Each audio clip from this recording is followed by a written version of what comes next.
Hello everyone and welcome back to IGN Summer of Gaming. Today, IGN has partnered with NetEase Games to provide an in-depth look at Once Human, a new weird survival game coming to PC. The opening of a mysterious silver door unleashed a catastrophe onto this world, forever changing the course of human history. Over the next 30 years, the last remnants of humanity are struggling and nearing extinction, until you arrived.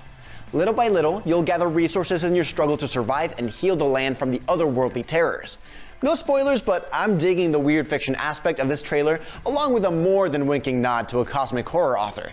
But enough teasing. This is Once Human.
But that's just the top-down view. Here to dive in deep on Once Human is Victoria Pengson, Senior Game Designer over at NetEase Games. Welcome. Hi, I'm Victoria. I'm a developer from the Once Human team.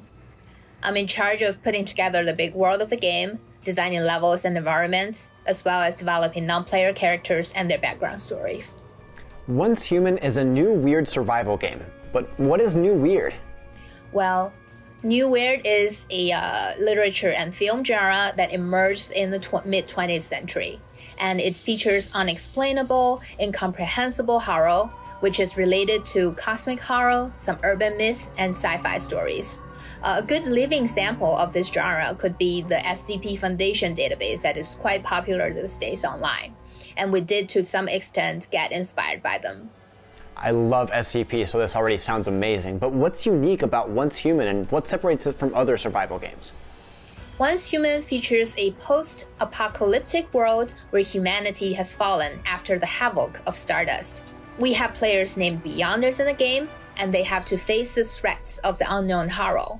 In our game, survival is of highest priority to the players. Besides collecting resources and building their own shelters for survival, players have to craft and strengthen weapons and equipment to involve in intense fighting against both aberrant monsters and fellow human enemies. We have bosses named the Great Ones in our game. They are cunning, unfathomable, and devious in their behavior and appearance. Players need to compete with each other as well, both individually and united in groups named hives. They have to fight for ownership of strongholds or to loot resources in the dangerous areas we call impasse. These features all make our game, our Once Human, stand out from other survival games. Now, the new trailer opens with a line from H.P. Lovecraft. What influence did you draw from his work? Well, our team loves Mr. Lovecraft, especially in his unique way of picturing those eerie horror stories. And to some extent, we are inspired by his horror stories, and we are trying to build our own world of unique horror and mystery. We would like to convey to the players the essence of this world after the outburst of Stardust Havoc. This unknown micro-creature just suddenly spread all over the world and contaminated everything.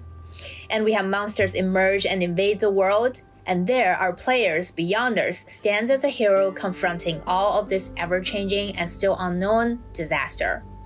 And players, the Beyonders, have to evolve in their physical status and their technology to make more advanced equipments to fight back. What was your inspiration for designing the Aberrant monsters known as the Great Ones? So the Great Ones in our game are powerful creatures coming from outside of the dimension where human lives in. They permeate the boundaries between dimensions and invaded the human world. So we looked back to Cthulhu concepts and the SCP project concepts for some inspirations when we designed these monsters, and we condensed the figures of the Great Ones from those. Well, they should look like something beyond human comprehension, daunting yet beautiful in a weird way. They're powerful as they look, and they are the most exciting challenges we have prepared for our players to experience. What about the game map? What inspired your team to design those fascinating cities and structures? Well, our game map is huge.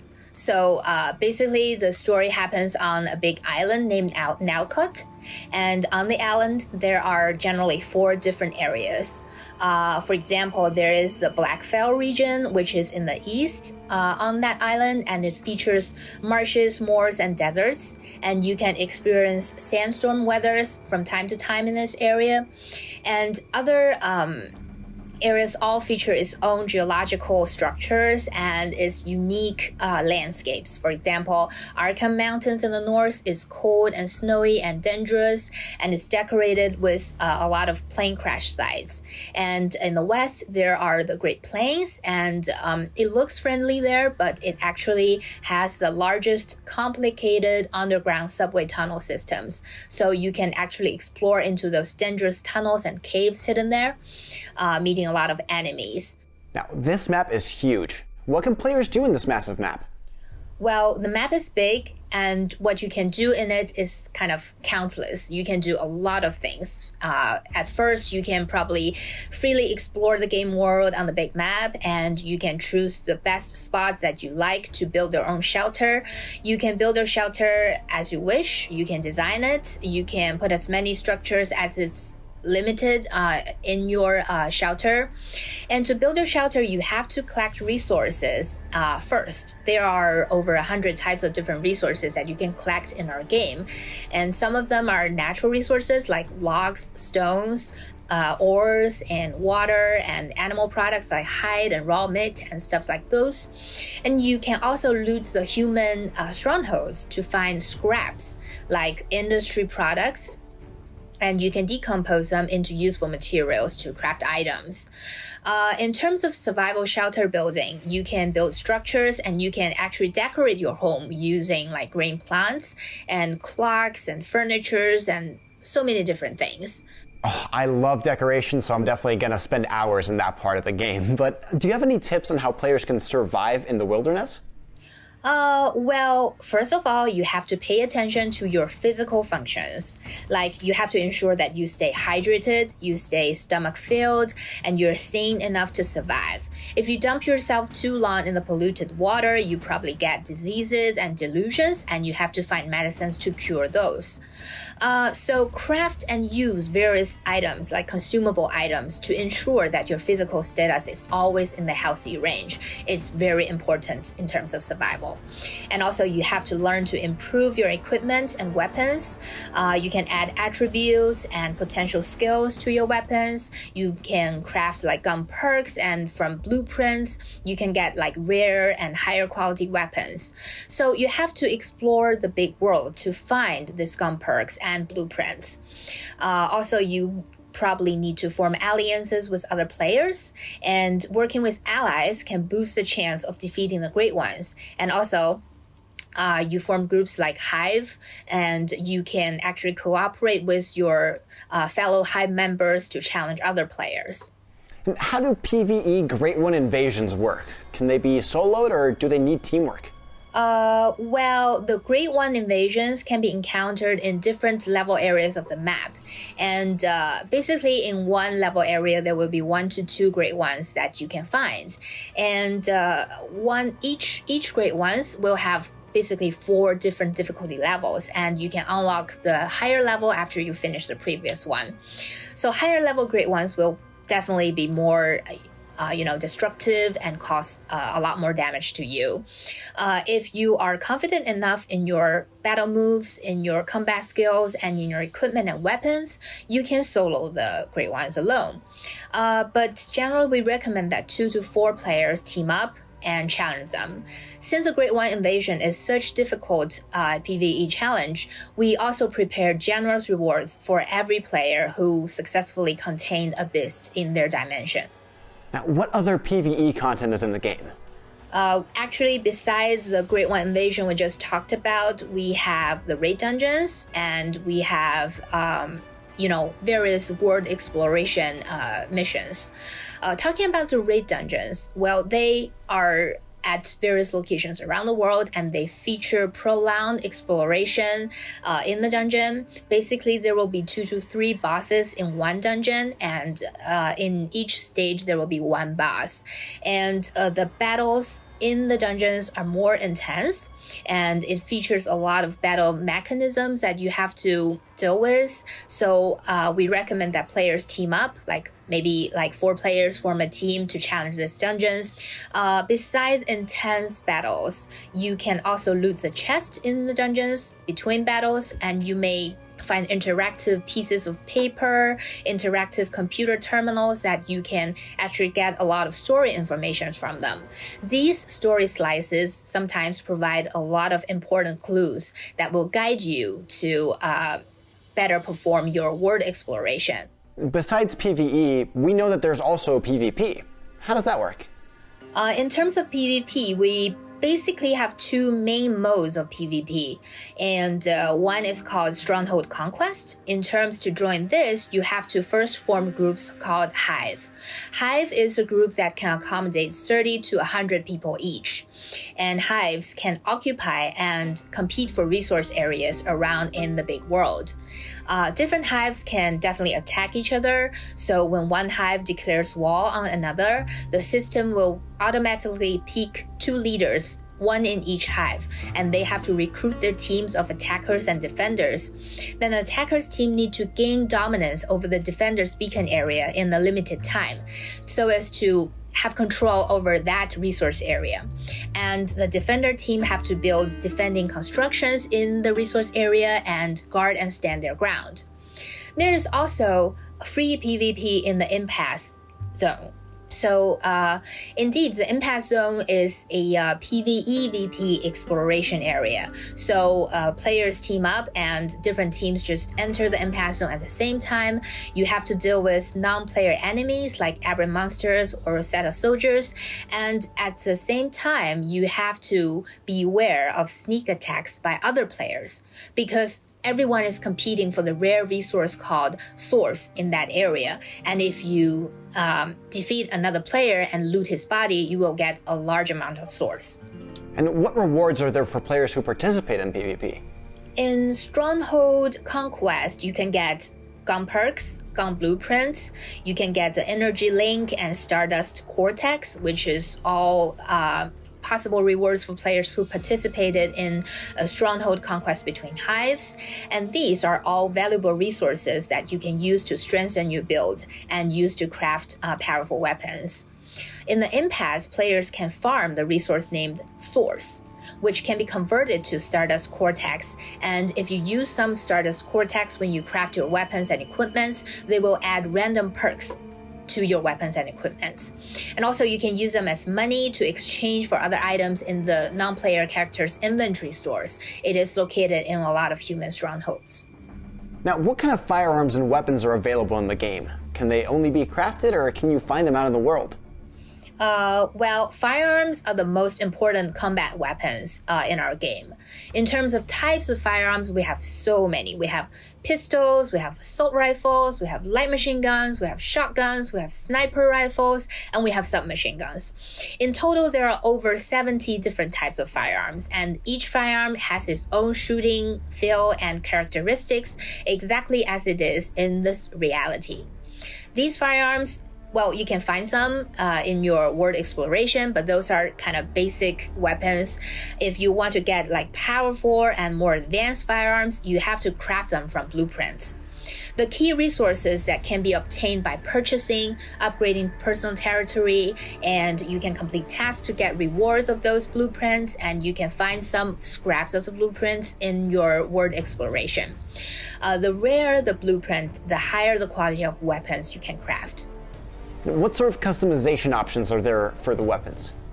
Well, there are basically 6 human non-player characters factions in the game, and we also divide our guns into 6 different gun families, which is associated with these human factions, and they kind of share a lineage of development in skills and attributes.